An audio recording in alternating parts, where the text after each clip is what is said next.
A graça e a paz do Senhor Jesus, meus irmãos. Meu nome é Valber, eu sou pastor, titular da Igreja Batista Renovada, e não estou aqui nessa madrugada para falar como pastor de igreja. Estou apenas me identificando. Estou aqui para falar como cidadão dos céus, falando para dar minha contribuição em relação ao que nós temos visto e vivido no nosso Brasil. Em relação às manifestações, o que tem acontecido, são interferências políticas, nós percebemos isso, e um quadro, né, generalizado de dúvidas. Os irmãos com certeza têm acompanhado o que tem acontecido e as chuvas de mensagens no WhatsApp. Não só no WhatsApp, mas em todas as redes sociais, Facebook, Instagram. É uma verdadeira chuva de informações e no meio de tantas informações é até difícil para a gente saber o que é que, como devemos agir, o que é real, o que é que não é real, o que é boato, o que é verdade. E não há nada melhor para nós do que a palavra de Deus. Ela é imutável, ela é verdadeira e nós podemos nos apegar a ela e devemos nos apegar a ela. E é por isso que nessa madrugada eu queria compartilhar com os irmãos uma palavra que o Senhor nos deu na igreja em relação a isso. Está em 1 Pedro, primeira carta de Pedro, capítulo 2, dos versos 13 ao 17. A palavra diz assim: Sujeitai-vos a toda instituição humana por causa do Senhor, quer seja ao rei como soberano, quer às autoridades como enviadas por ele, tanto para castigo dos malfeitores, como para louvor dos que praticam o bem. Porque assim é a vontade de Deus, que pela prática do bem façais emudecer a ignorância dos insensatos. Como livres que sois, não usando todavia a liberdade por pretexto da malícia, mas vivendo como servos de Deus. Tratai todos com honra, amai os irmãos, temei a Deus, honrai o rei. Irmãos, o contexto que essa carta de Pedro foi escrita foi um contexto terrível. Você que está sofrendo, assim como eu, como todos nós brasileiros, no nosso coração, a indignação de vermos o nosso governo de maneira descarada, muitas vezes, dizendo que não há recurso, aumentando uma carga tributária que já existe altíssima. Nós sabemos disso, meus amados. Isso não é nenhuma novidade. Mas como nos comportar em relação a isso? Vai ser na base da briga? Vai ser na base de quê? Vai ser na base da confusão? É isso que nós temos que refletir sobre isso essa noite. E o contexto que essa carta de Pedro foi escrita, meus irmãos, era o pior possível. O imperador romano era Nero. E Nero estava queimando os cristãos. Estava mandando queimar os crentes, alegando que os crentes eram um povo herege, porque eles só adoravam a Deus. Os romanos eram politeístas, os cristãos eram monoteístas, e isso gerava um desconforto no coração de Nero. O imperador romano, por aquele tempo, os Césares, eles eram adorados, venerados como deuses, e o povo de Deus, nesse contexto em que a carta de Pedro foi escrita, estava sendo perseguido e morto. Estavam sendo martirizados. Então, meus irmãos, fazendo um paralelo com a realidade desse povo e a nossa realidade é extremamente confortável, porque aqui no Brasil ninguém está sendo perseguido e morto santo e muito menos morto. Perseguição há. Perseguição há sim, porque temos ideais bíblicos e existe uma perseguição, mas nada comparado à perseguição que existia aqui nesse contexto. Então, mesmo num contexto tão mais complicado do que o nosso, em que os crentes estavam tendo que abandonar seus lares, sendo dispersos para outras regiões, porque o imperador ficou louco, estava insano e mandando os perseguir e matar, quanto mais nós, meus irmãos. Essa foi a instrução de Pedro. 1 Pedro, capítulo 2, do 13 ao 17. A instrução de Pedro é que nós devamos nos sujeitar às autoridades. Não vejo, meus irmãos, como vencermos uma batalha na base do vandalismo. Não faz sentido. Não é isso que a palavra nos diz. Por mais que sejamos contrários ao governo, por mais que não aceitemos o que está acontecendo, não é a forma como Deus trabalha. Deus não trabalha dessa forma. No vandalismo, na violência. Não é correto isso. Certo? E o texto diz, acompanhe comigo. Eu vou fazer a leitura novamente. Sujeitai-vos a toda instituição humana, por causa do Senhor, quer seja ao rei, como soberano, quer às autoridades, como enviadas por ele, tanto para castigo dos malfeitores, como para louvor dos que praticam o bem. Porque assim é a vontade de Deus. O texto é muito claro. Essa é a vontade de Deus. Não é a nossa que deve prevalecer. Mas é a vontade de Deus, irmãos. Então a nossa vida tem que ser ordeira. Somos povo de Deus. A nossa nação tem 40 milhões de evangélicos e mais de 120 milhões de católicos. Então, o Brasil tem mais de 160 milhões de pessoas que professam a fé cristã. Com a população predominantemente cristã, como a população que é predominantemente cristã é tão podre na maneira de se conduzir. Como um povo cristão se vende tão fácil nas eleições? Porque as pessoas trocam a sua dignidade fazendo comércio com o seu voto. Temos que mudar no voto, amados. Temos que mudar de outras formas. Temos que mudar com ideais, com a prática do cristianismo.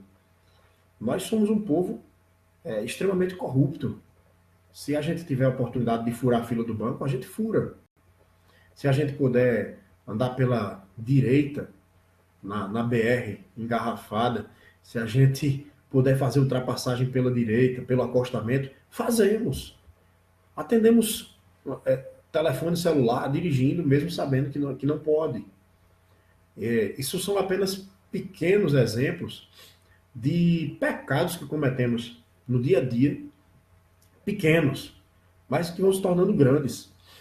O político ele tem acesso a outros níveis, né, de dinheiro, de influência, e as pequenas incoerências que acontecem no nosso dia a dia vão aumentando o seu nível. E é isso que os políticos têm acesso a outros níveis de poder, de valores financeiros, e essa desonestidade que está entranhada no cidadão brasileiro vai subindo de degrau. Então nós não podemos, como homens e mulheres de Deus, nem devemos usar de violência. Não devemos usar de vandalismo, porque a palavra do Senhor, num contexto muito mais difícil, nos ensina a sermos submissos. Nos ensina a termos, a dar honra. É estranho, né, irmãos? É estranho que a gente tenha que dar honra. Mas a palavra de Deus diz em outros versículos bíblicos que nós temos que orar pelas autoridades. Qual foi a última vez que você orou pelas autoridades? Talvez você tenha orado agora, nesse contexto conturbado. Talvez o Espírito Santo tenha te lembrado a fazer orações de novo. Mas, normalmente, não é uma oração que está no nosso caderninho de intercessão. Não oramos pelas autoridades. E temos essa desonestidade fortíssima, fortíssima, irmãos, em nossos corações. Outro dia, isso acontece com uma certa frequência. A gente vai em algum lugar, dá um valor para alguém que vai tirar um almoço. E desse eu dei R$ 20 à moça, e a moça me deu um troco como se eu tivesse dado 50. E eu disse assim, moça, você me deu o troco errado. E a pessoa do outro lado já fica achando que não, né? Já vem armada. Não, olha, eu dei o troco certo. Eu disse, não, filha, você me deu dinheiro a mais. Você está me dando dinheiro aqui como se eu tivesse te dado R$ 50, eu te dei 20. E as pessoas ficam abismadas, irmãos. Elogiam. Eu recebo elogios em relação a isso. Não deveria, não deveria ser assim. Deveria ser a prática normal. Porque somos elogiados pela nossa honestidade. Tínhamos que ser honestos de todo jeito, principalmente como cristãos que somos. Então, meus irmãos, o texto continua, porque assim, verso 15, é a vontade de Deus que pela prática do bem façais emudecer a ignorância dos insensatos, como livres que sois, não usando todavia a liberdade por pretexto da malícia, mas vivendo como servos de Deus. Tratai todos com honra, amai os irmãos, temei a Deus, honrai o rei. Nós não vivemos num regime de reinado, né, irmãos? Não vivemos isso, vivemos num regime de democracia. E eu não vou ler aqui a história toda, mas eu vou falar sobre 1 Samuel, capítulo 8, quando o regime que o povo de Deus era governado era um regime teocrático. Era o próprio Deus que dava as diretrizes àquela nação, a nação de Israel. E como o povo de Deus desejou ter um rei, e a forma de governo foi sendo transformada, até que chegamos na democracia. As pessoas falam sobre o tempo do reinado, porque soa para nós, hoje, no nosso contexto, soa muito estranho quando a gente fala de reinado. É o interesse de um homem só. A democracia, meus irmãos, é o interesse de milhares. E todos aqueles que estão envolvidos num governo democrático têm interesses. Vamos ser honestos. Do menor vereador ao presidente da República, todos têm interesses. E muitas vezes governam baseados em interesses e não no interesse da população. Por isso, meus amados, lá em 1 Samuel capítulo 8, é o relato do povo de Deus exigindo de Samuel um rei. O coração de Samuel ficou perturbado e ele orou, ele turbou-se, né, o coração de Samuel, e ele orou a Deus, pedindo a Deus, Senhor, esse povo está pedindo um rei. E as palavras de Deus foram severas. Samuel, não estão rejeitando a você, estão rejeitando a mim. Dê um rei a eles. Faça tudo quanto eu te disser. E Deus realmente permitiu que o regime mudasse. E esse regime tem mudado ao longo dos anos e apodrecido, meus irmãos. O regime tem apodrecido. A democracia é um sistema. Eu sei que você talvez possa se chocar com isso, mas é podre. Porque são interesses demais, menos o meu e o seu, menos o do povo. Não somos representados. A partir do momento que aqueles homens entram ali, eles já vão com uma mente diferente, eles já querem se dar bem, né? Se mudam de casa, aqueles vereadores que são eleitos em, em bairros, rapidamente se mudam de um bairro, rapidamente vão para a praia, mudam a sua forma de viver, de uma maneira que nós não temos mais acesso. Então, amados, Deus, ao longo da história, Ele próprio fez com que a vontade do povo fosse atendida. O povo de Israel queria ter um rei como as outras nações. E lá em 1 Samuel capítulo 8, eu peço que você leia depois e medite. está escrito todo tipo de coisas que a gente sofre até hoje. Impostos, fala, é claro que a linguagem é outra, né? Era uma linguagem e uma baseado numa sociedade agropastoril, então a linguagem é outra, mas ali a gente percebe a questão dos impostos, retenções de impostos na fonte, porque o texto diz que o melhor da sua colheita teria que ser dado ao seu rei. Ali fala de uma instituição do exército, onde o regime teria que. Fala do exército, né, montado pela primeira vez, como o governo tendo poder sobre nossos filhos, que é exatamente o que acontece até hoje sobre o militarismo, quando ele tem poder sobre os nossos jovens. E, se for preciso, estamos ali sujeitos até mesmo à guerra. Então, meus irmãos, é um contexto histórico que nós não podemos ignorar. É a palavra de Deus que diz isso. O homem lá atrás, e não um homem qualquer, mas o povo de Deus, rejeitou a Deus no governo. Esse governo vem sendo transformado. Hoje é uma democracia e nós estamos sujeitos a essa autoridade que o próprio Deus constituiu. Agora, nós não temos usado, primeiro, de honestidade para eleger essas pessoas, porque o interesse vem também em primeiro lugar. O interesse vem em primeiro lugar, gente. Faça um retrospecto das últimas vezes que você votou, em quem você votou. Normalmente há um interesse. Você nem olha, normalmente, nem olhamos para o projeto político daquela pessoa, seja um cargo legislativo ou executivo. Nem conhecemos o projeto. Não votamos pelo projeto, votamos pelos interesses. É preciso, irmãos, que a gente olhe para dentro de nós com honestidade, com destreza no nosso coração. A verdade dura é essa. Então nós precisamos ser transformados pelos interesses divinos em nós, pelos interesses coletivos e não os nossos particulares, os nossos pessoais. Não vamos conseguir mudar o quadro do Brasil como temos visto, com baderna, com vandalismo, com gritando mais alto do que os outros. Não vai funcionar, irmãos. Deus não vai abençoar isso. E nós estamos vivendo sob um juízo de Deus. É uma nação inteiramente, quase que na sua totalidade cristã e distante de Deus ao mesmo tempo. Cristãos nominais. Então, como poderíamos esperar que um dia Deus não fosse pesar a mão dele sobre nós como nação? As coisas vão piorar.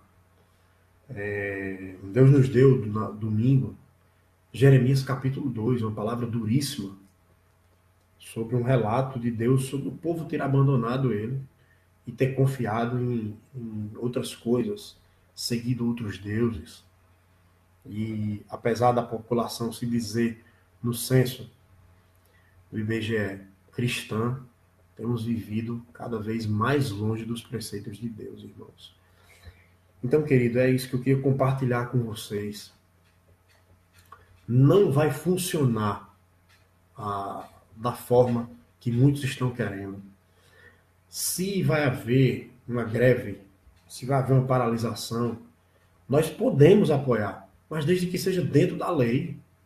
Deus não abençoa as coisas de fora da lei. Não abençoa, meus irmãos. A lei está aí para ser cumprida. Há leis que são terríveis. A palavra de Deus vai vir antes, é claro. Quando a lei se contrapor à vontade de Deus, é a hora que o povo de Deus vai ter que dizer, é melhor obedecer a Deus do que aos homens. Mas não é o nosso quadro. Estamos sendo explorados, como lá em 1 Samuel 8, o Senhor já disse ao seu povo. Estamos sendo explorados, sim. Mas já foi avisado. Isso aconteceria. Então temos que lutar por uma melhoria de vida dentro dos trâmites da lei, não fora dela. Não fora dela. Não é assim que funciona. Tá, irmãos? Então, temos que, versículo 17, né? Tratar todos com honra, amar os irmãos, temer a Deus e honrar o rei. E lembrar a vocês mais uma vez, o contexto que a carta de Pedro foi escrita era um contexto de morte, porque o imperador romano estava mandando queimar os cristãos vivos. Então era algo bem pior, uma situação bem pior. A nossa é até confortável mediante isso, tá, irmãos? Então, é isso. Eu queria compartilhar. Eu tenho perdido até meu sono em relação a isso. Deus já vem me incomodando há alguns dias para compartilhar essa palavra fora do contexto da igreja, porque há muito erro no meio do povo de Deus, por não conhecermos bem as Escrituras. Então, irmãos, vamos fazer o correto, vamos apoiar sim as manifestações, mas vamos apoiar dentro de um padrão ético cristão. Vamos sim. Antes de você apoiar um movimento, veja se ele tem fundamento. Veja se não tem ninguém manipulando as coisas por trás com outros interesses e nos usando como massa de manobra. É importante a gente pensar, refletir sobre essas coisas. Eu não sou muito a favor, nem sou fã da, da política, eu não gosto muito da política, mas o fato é que a política brasileira está do jeito que está, pela em parte por nosso não envolvimento, e quando nos envolvemos é com interesse, baseado em interesse. Então não funciona. Amém? Que Deus abençoe vocês, meus irmãos, que Deus nos abençoe, que Deus nos guarde, porque eu entendo que dias difíceis virão. Se a nossa nação não for visitada assim com um profundo arrependimento no nosso coração, um profundo arrependimento, irmãos. Não sei o que é que Deus vai ainda mexer mais ainda. Pode ser que as coisas fiquem piores. Eu acredito que as coisas vão ficar piores. Se não houver arrependimento do povo brasileiro, Deus vai saculejar a nação. Leia Jeremias 2, tá? Para você entender do que eu estou falando melhor. Senão ficaria muito extenso aqui. E leia 1 Samuel capítulo 8, quando fala da instituição do governo. Amém? Deus abençoe vocês. Tenham uma noite abençoada. E fiquem guardados debaixo da proteção do nosso Senhor. Fiquem na paz.